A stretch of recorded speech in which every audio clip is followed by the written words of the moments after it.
You okay there? You gonna stay awake? You okay? Alright. So, I've been single for a while. Thank you. Yeah. I think it's because my ex-boyfriend has been really tough to get over. You know what I mean? He's this really good-looking, really charming guy. He had a great sense of humor. He was always up for a good gag, you know? He used to do this thing where he would bang all these chicks and then pretend that he didn't. It's hilarious. He got me every time with that one.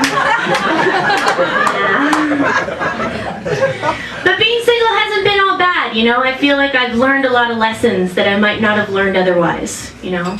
Like, for example, I no longer underestimate my potential. Because the reality is I can be whoever and whatever I want to be in this life. Ladies, are you with me? Yeah,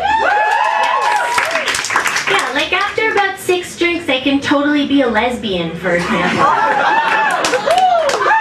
Yeah, this is a fun lesson to learn.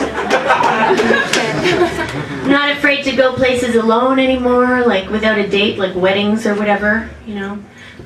I mean, unless it's your own wedding. It's really awkward. Everybody. I was always told that the way to a man's heart is through his stomach, but I don't cook. So I discovered that another good way to a man's stomach is by giving him a BJ. Yeah, they love that, and that means they love me. Thank you. I love you. So I was hanging out with my buddy, and he was all bummed out because his ex-girlfriend was there and she was all over this other guy in front of him. So me, being the good friend that I am, was like, look, if you want to make out with me in front of her, if that'll make you feel better, then I'll do that for you, you know?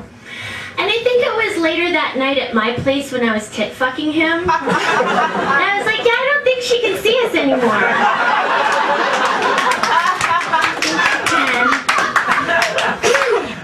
I'm a good friend. So I've tried to quit smoking, which hasn't been going too well. I tried to gross myself out by like reading the Surgeon General's warnings on packs of cigarettes, but I find it's actually having like the opposite effect, you know? Like there's one that says, each year the equivalent of a small city dies from tobacco use. Okay, well, the thing is, I fucking hate small towns. And I want to save a small town. There's another one that says smoking makes you impotent. Clearly not my problem. Not bragging, I'm just saying. But, I don't know, I think if they want to put the fear of impotence into men, they should have a picture that's more appropriate. You know what I mean? Like, because I don't know about you guys, but I've never actually seen a sad, bendy-shaped penis in the form of an actual cigarette. But if I did, I'd probably smoke it. If anything, just to alleviate an awkward silence.